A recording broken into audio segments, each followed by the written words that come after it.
Hello everyone and welcome to another video. Now if you were to ask a handful of PC gamers which titles are worthy of making it into their top 10 lists, then I'm pretty certain that the original Half-Life would be mentioned a few times.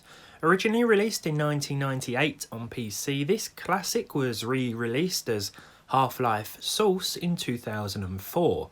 This digitally remastered edition features updated visuals, physics simulation and enhanced effects. Still, there's nothing quite like experiencing the original, and that's the version I'm playing here. As far as system requirements go, it should run on any PC built or manufactured within the last 15 years, so I wouldn't worry about any performance issues. But what if you've started playing this, or you've tried to play it and found that there are compatibility issues with your modern hardware, or you just can't get past the way it looks? Well, for that, there is always the aforementioned Source version, which, while impressive for mid-2000s standards, also shows its age nowadays. Personally, it's all about the gameplay for me, and the visuals are part of what makes this game feel special. However, this is, after all, another episode of Can It Run... insert game title here, the mini-series where we take older games and give them a visual overhaul using mods, just to see how well they run on the hardware that would otherwise make light work of the original or vanilla game. Why do we do this? Well, as always, because it's fun. Usually this is the part where I tell you about the mods I'm using and maybe discuss some other tweaks that improve the graphics. This time round though, well, it seems all of that has already been taken care of. This is Black Mesa, a fan-made reimagining of the original Half-Life game. It looks fantastic, and, as expected, the minimum requirements are more demanding, but even so, you shouldn't need a modern machine by any means.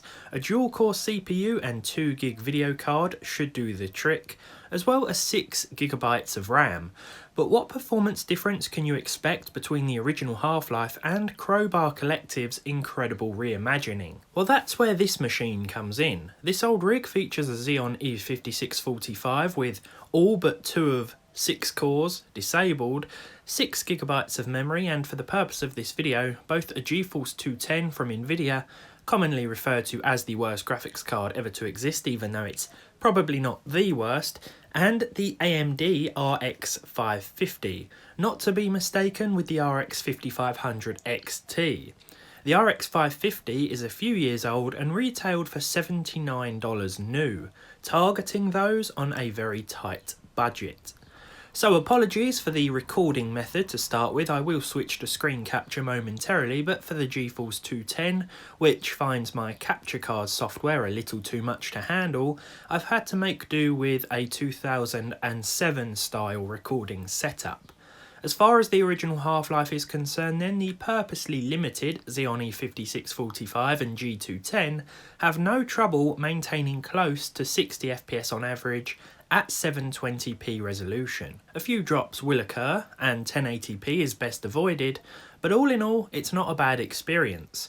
What about Black Mesa then? Will it run on this hardware? Hardware that makes relatively light work of the original? Well, surprisingly we were able to run the game, albeit at 800 by 600 resolution and all of the graphical options turned way down.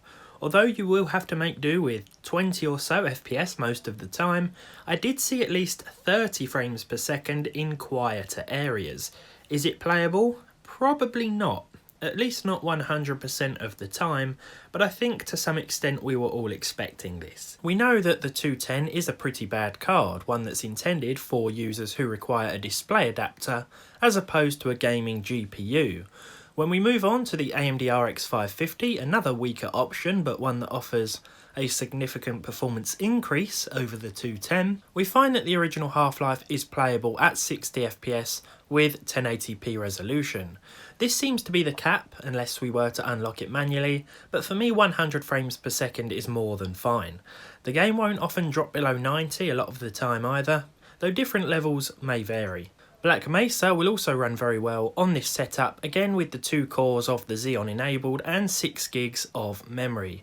In fact, the medium preset was enough to experience smooth gameplay most of the time. And 60 FPS should be doable if you want to turn things down a little more. I don't think we need to spend too much time on this because it seems as though even older hardware should still be able to run this reimagined version of Half-Life with relative ease, and I'm so glad that this is the case. Crowbar Collective have helped me relive my teenage years thanks to this wonderful reimagining of Half-Life. The new voice acting, dialogue, and of course visual overhaul have really helped breathe new life into this world without taking the original feel of the 90s classic away, and that is hard to do. I'm going to stop now before it starts to sound like I'm getting paid to say this. Seriously though, if you want to experience Half-Life again or for the first time and are put off by the look of the original, then Black Mesa is the way to go. Personally, I'd recommend playing the original first, just because it's Half-Life and it's always worthy of multiple playthroughs, but there we go. So thank you very much for watching. Black Mesa is available on Steam for $20 in the US and £15 in the UK. If you enjoyed this video, be sure to leave a like on it down below, leave a dislike if you didn't, subscribe to the channel if you haven't done so already, and hopefully I'll see all of you in the next one.